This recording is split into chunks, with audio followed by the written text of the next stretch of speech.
ఇక కేసీఆర్ ఉద్యమానికి సమాలోచనలో కార్యాచరణ చేసిన ఇంట్లోనే ఉద్యమ నాయకుడిని విచారించడం బాధాకరమన్నారు ఆర్ఎస్ ప్రవీణ్ కుమార్.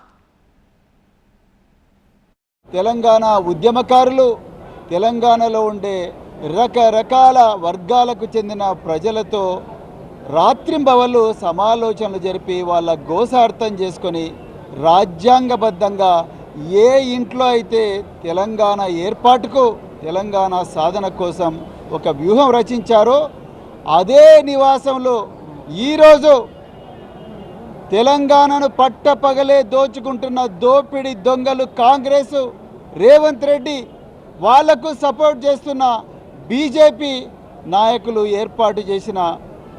కుట్రతో ఏర్పాటు చేసిన సిట్టు పోలీసులు ఇలా కేసీఆర్ గారిని విచారిస్తున్నారు. ఇది తెలంగాణ చరిత్రలో ఒక గొప్ప